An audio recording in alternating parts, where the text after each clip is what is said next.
Here's Arkady Viachanin, and this is a wonderful story. A 32-year-old, you talk about another guy with tremendous experience. 3 times a world championship swimmer, 3 times an Olympian for Russia, but has used the United States now in recent years as his base, and there's still the feeling that soon he's going to start the process of applying for U.S. citizenship. But as we talked about all earlier this year, the lead into Rio, he was a man without a country, Rowdy.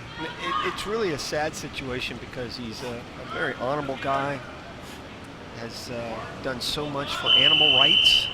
I follow him on Twitter, and he's constantly tweeting about different animal rights issues, and has so desperately wanted to get back and swim in the Olympic Games. Certainly has the physical ability and the tools to continue that success. He just had a falling out with the Russian Federation, could not swim for Russia, or chose to not swim for Russia. Was really Russia's best backstroker, would have been last summer. Now trying to find his way to become an American citizen, and I hope over the next 4 years that will come into fruition. Now there's another veteran right alongside him and had to lead at 50. That's Omar Pinzon, 27-year-old. And Pinzon is a 4-time Olympian for Colombia. Viachanin just has got great turns. So watch him. It looks like he almost lumbers into the wall, but believe me, being 6'8", he's not lumbering at all. But boy, he's able to stay underwater longer than most backstrokers with the short back. See that kind of long lope into the freestyle turn there, and then he stays underwater. Watch Pinzon pop up right there, and somehow or another, that big, tall Russian is able to stay underwater and almost fights into that turn, each and every turn. It's amazing when you see short course yards like this, Rowdy, how much of this is underwater. It really is, and I mean, we'll talk about it until we're blue in the face about how important those underwaters are. Boy, he is just feisty into and out of those walls and keeps it, stays very consistent underwater. He's going to win this one. Yeah, Viachanin's going to hold off Pinzon. So Arkady Viachanin will come in and win the 200 back after finishing second here in the 100 back. Solid time, and this is a guy, Viachanin, that doesn't swim a lot of yards. He doesn't need to. He's obviously not swimming collegiately. U.S. is one of only a couple countries in the world that just swim yards. Most swim short course meters, so he hasn't really get a chance to do this.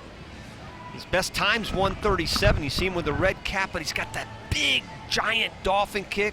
Almost too big. You want to kind of find that happy medium of not being too deep. You go all the way into that next turn. You can see that big, see how he fights that turn that goes over on his stomach and just pounds that water. I really like this guy. I've always admired him.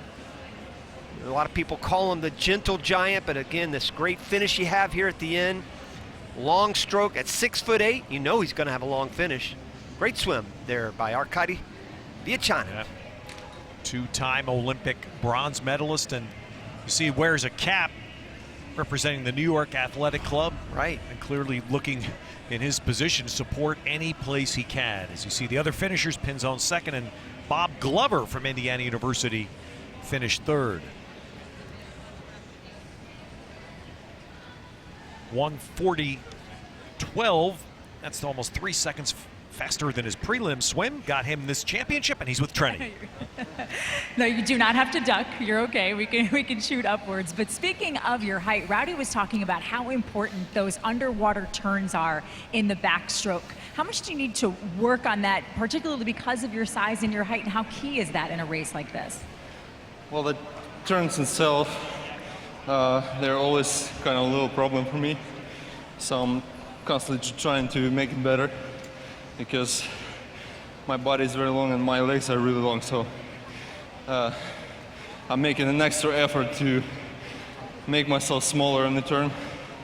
So yeah, but it's very important, obviously, especially in yards and short meters. So working on that. I know for you, you haven't had a lot of people to race with and work with at the New York Athletic Club. So how important was this event for you, just to gauge where you are physically?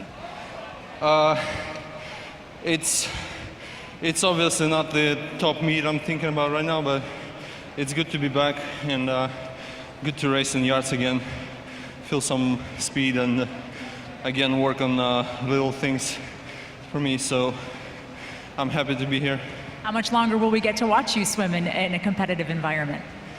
I don't know. I guess maybe another Olympic cycle.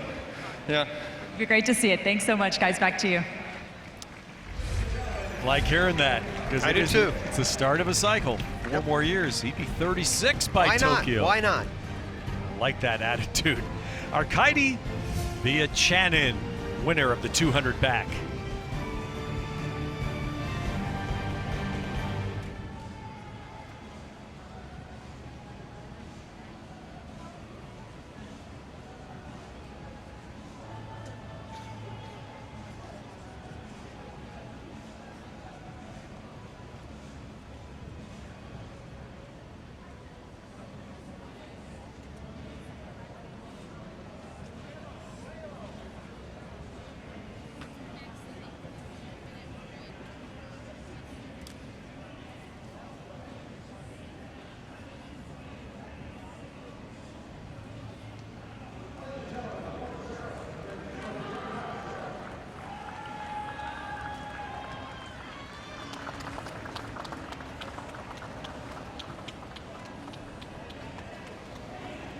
Third place finisher from Indiana University with a time of 1:41.96, Bob Glover.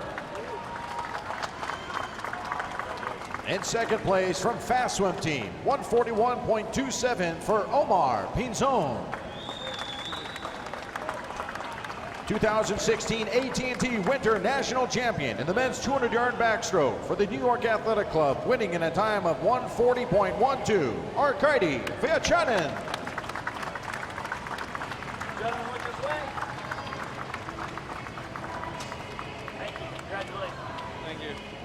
Ladies and gentlemen, your medalists in the men's 200-yard backstroke. We're